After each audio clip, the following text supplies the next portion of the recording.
Hello friends, स्वागत है आपका हमारे YouTube channel creative online classes में। तो चलिए, आप लोग का स्वागत है एक नई श्रृंखला, ऑब्जेक्टिव श्रृंखला में, जिसमें साइंस के बहुत ही महत्वपूर्ण क्वेश्चन को कराया जाएगा, जो कि एग्ज़ाम के पॉइंट ऑफ व्यू से काफ़ी इम्पोर्टेंट है। तो चलिए, इस श्रृंखला में जितने भी क्वेश्चन हैं सबको डिस्कस करते हैं। जैसे कि पहला क्वेश्चन आपको स्क्रीन पे दिख रहा होगा कि प्रकाश किरण गमन करती है। तो ऑप्शन है सीधी रेखा में, टेढ़ी रेखा में, किसी भी दिशा में, इनमें से कोई नहीं। तो आपका जो सही ऑप्शन हो जाएगा वो प्रकाश किरण जो गमन करती है वो सीधी रेखा में गमन करती है। तो चलिए अगले क्वेश्चन को देखते हैं। अगला क्वेश्चन आपके ये रहा कि प्रकाश का वेग जो है न्यूनतम होता है। ऑप्शन है निर्वात में, जल में, वायु में, कांच में। तो आपका इसमें सही आंसर जो हो जाएगा वो हो जाएगा कांच में। कांच में जो है प्रकाश का वेग हमेशा न्यूनतम होता है। चलिए अगले क्वेश्चन को देखते हैं। मोटर गाड़ी के चालक के सामने लगा रहता है। तो कोई भी मोटर गाड़ी है उसके चालक के जो सामने लगा रहता है वो लेंस नहीं रहता, वो दर्पण लगा रहता है। तो चलिए देखते हैं, समतल दर्पण, उत्तल दर्पण, अवतल दर्पण और उत्तल लेंस। तो इसमें जो गाड़ी चालक के सामने जो लगा रहता है वो हमेशा ये जो लगा रहता है हमेशा क्या लगा रहता है, ये उत्तल दर्पण लगा रहता है। गाड़ी चालक के सामने उत्तल दर्पण लगा रहता है। अगला क्वेश्चन है कि मोटर कार के हेडलाइट में किसका प्रयोग होता है। तो ऑप्शन है कि समतल दर्पण, उत्तल दर्पण, अवतल दर्पण, उत्तल लेंस। तो यहाँ पे सही ऑप्शन हो जाएगा, यहाँ पे ये हो जाएगा अवतल दर्पण। ये क्या हो जाएगा, यहाँ पे अवतल दर्पण हो जाएगा। ठीक है, आइए नेक्स्ट क्वेश्चन को देखते हैं। समतल दर्पण द्वारा जो बना प्रतिबिंब होता है हमेशा कैसा होता है। समतल दर्पण द्वारा बना प्रतिबिंब हमेशा होता है वास्तविक होता है, या काल्पनिक होता है, या दोनों होता है, या इनमें से कोई नहीं होता। तो समतल दर्पण द्वारा जो बना प्रतिबिंब है वो हमेशा काल्पनिक होता है। कैसा होता है, काल्पनिक। अगला क्वेश्चन है कि लेंस की क्षमता का एसआई जो मात्रक होता है वो क्या होता है। लेंस की क्षमता का एसआई मात्रक, ऑप्शन है ल्यूमेन, लक्स, एंगस्ट्रम, डायोप्टर। तो इसका सही ऑप्शन हो जाएगा डायोप्टर। लेंस की क्षमता का एसआई मात्रक डायोप्टर होता है। अगला क्वेश्चन देखें, यहाँ पे 2D क्षमता वाले लेंस का फोकांतर होता है। तो 2D, डी मतलब डायोप्टर, तो 2D क्षमता वाले लेंस का जो फोकांतर होगा ऑप्शन है 20 सेंटीमीटर, 30 सेंटीमीटर, 40 सेंटीमीटर और 50 सेंटीमीटर। तो इसका सही ऑप्शन हो जाएगा 50 सेंटीमीटर। ठीक है, चलिए बढ़ते हैं नेक्स्ट क्वेश्चन की तरफ। तो अगला क्वेश्चन यहाँ पे कि प्रकाश के किरणों के समूह को कहते हैं। प्रकाश के किरणों के समूह को क्या कहते हैं। ऑप्शन है प्रकाश स्रोत, किरण पुंज, प्रतिदीप्त, परिकिरणन। तो ऑप्शन सही इसमें क्या हो जाएगा, तो सही ऑप्शन आपका यहाँ पे हो जाएगा किरण पुंज कहते हैं इसको। क्या कहते हैं, किरण पुंज, आपको याद रहेगा। चलिए नेक्स्ट क्वेश्चन की तरफ देखते हैं। उत्तल लेंस की क्षमता होती है।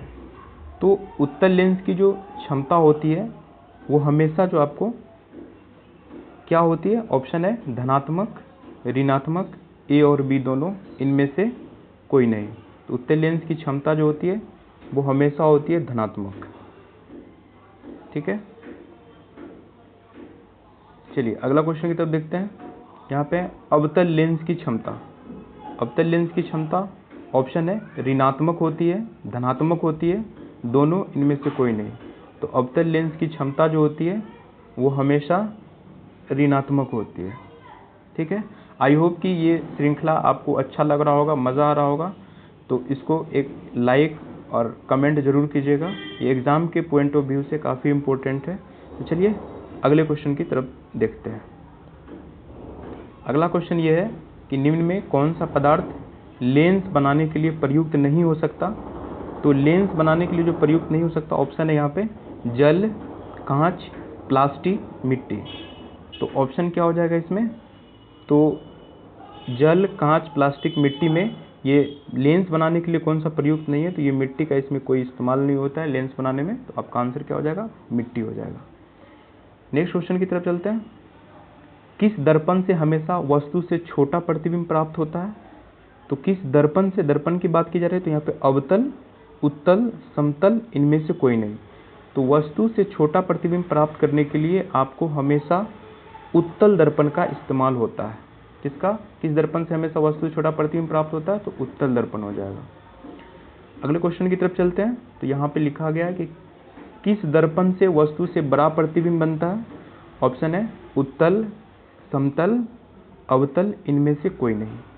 तो दर्पण है और वस्तु से बड़ा प्रतिबिंब प्राप्त करने के लिए आपको यहाँ पे अवतल दर्पण का इस्तेमाल किया जाता है। नेक्स्ट क्वेश्चन की तरफ बढ़ते हैं। प्रकाश के परावर्तन के कितने नियम हैं? तो प्रकाश के परावर्तन के कितने नियम हैं? ऑप्शन है कि 1, 2, 3 या 4। तो प्रकाश के परावर्तन का जो नियम है वो क्या हो जाएगा, ऑप्शन हमेशा 2 होता है। ठीक है, अगले क्वेश्चन की तरफ देखते हैं।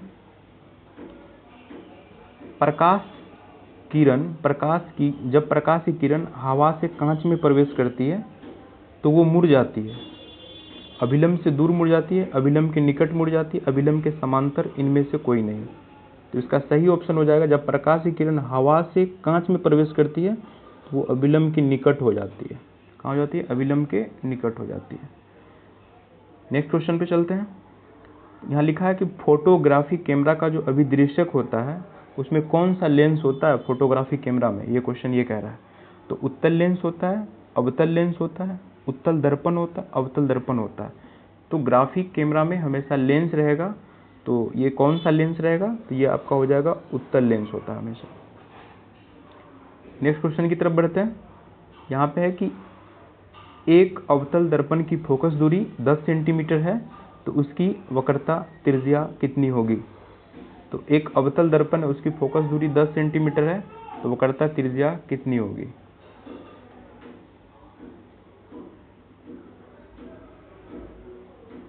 तो आंसर आपका यहाँ पे सही हो जाएगा, ये ऑप्शन हो जाएगा यहाँ पे 5 सेंटीमीटर। कितना हो जाएगा यहाँ पे?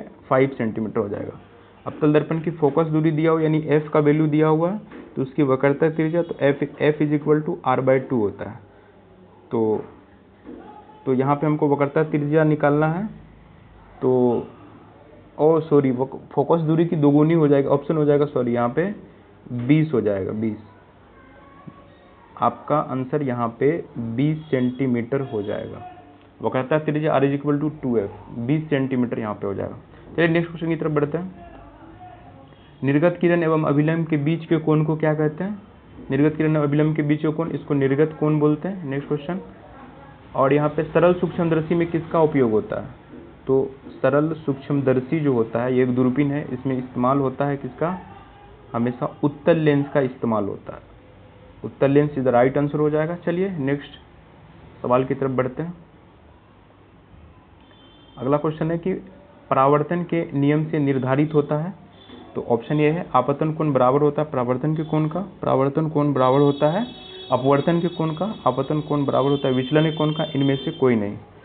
तो आपका ऑप्शन सही हो जाएगा, ऑप्शन ए सही हो जाएगा। ए में है आपतन का कोण बराबर होता है परावर्तन के कोण का। चलिए अगले क्वेश्चन की तरफ चलते हैं। लेंस में मुख्य फोकस की संख्या कितनी होती है? ऑप्शन है 1, 2, 3, 4। तो लेंस में जो फोकस दूरी होते हैं वो 2 फोकस दूरी होते हैं, तो ऑप्शन हो जाएगा आपका 2। चलिए अगले क्वेश्चन की तरफ चलते हैं। सर्च लाइट का जो प्रवर्तक सतह होता है, जो सर्च लाइट होता है, सर्च लाइट का जो प्रवर्तक सतह होता है वो उत्तल होता है, अवतल होता है, समतल होता है, इनमें से कोई नहीं होता। तो सर्च लाइट का जो प्रवर्तक सतह होता है वो हमेशा अवतल होता है। कैसा होता है? हमेशा अवतल होता है। चलिए अगले क्वेश्चन की तरफ चलते हैं। दाढ़ी बनाने में कौन सा दर्पण प्रयुक्त होता है? जो दाढ़ी बनाने में कौन सा दर्पण प्रयुक्त होता है? ऑप्शन है समतल, उत्तल, अवतल, इनमें से कोई नहीं। तो दाढ़ी बनाने में जो हमेशा उपयोग होता है वो दर्पण उपयोग होता है, उसका नाम है अवतल दर्पण। क्या नाम है उसका? अवतल दर्पण का उपयोग हमेशा होता है। नेक्स्ट क्वेश्चन की तरफ चलते हैं। अवतल लेंस का जो आवर्धन होता है वो क्या होता है? u बाय भी होता है या uv होता है या u प्लस भी होता है या v बाय u होता है? तो आपका जो इसमें सही आंसर हो जाएगा वो आपका सही आंसर यहाँ पे हो जाएगा v by u। v by u, अवतल लेंस का आवर्धन बराबर होता है v अपॉन u हो जाएगा। चलिए नेक्स्ट क्वेश्चन की तरफ चलते हैं। गोलीय दर्पण में फोकस और वक्रता त्रिज्या के बीच जो संबंध है वो क्या हो जाएगा? r is equal to 2f, f is equal to r, f is equal to 2 upon r, r is equal to f upon 2। तो इसका जो सही संबंध है गोलीय दर्पण की फोकस और वक्रता त्रिज्या के बीच का जो संबंध है ये संबंध हो जाएगा r is equal to 2f हो जाएगा। r is equal to 2f और इसको हम लोग लिख सकते हैं यहाँ पे f is equal to r by 2 भी लिख सकते हैं। यानी कि जो फोकस दूरी होती है वक्रता त्रिज्या की आधी होती है और ये जो रेडियस होता है इसका वक्रता त्रिज्या फोकस दूरी की दोगुनी होती है, यही इसमें संबंध होता है। चलिए नेक्स्ट क्वेश्चन की तरफ चलते हैं। तो आज क्वेश्चन यहीं तक है। टोटल 25 क्वेश्चन थे इसमें, इस क्वेश्चन श्रृंखला में। तो इसी तरह से अगर वीडियो अगर अच्छी लगी हो तो वीडियो को एक लाइक और कमेंट जरूर कीजिए। अगर चैनल पर नए हैं तो इसको सब्सक्राइब जरूर कीजिएगा। मिलते हैं नेक्स्ट श्रृंखला में, तब तक के लिए धन्यवाद।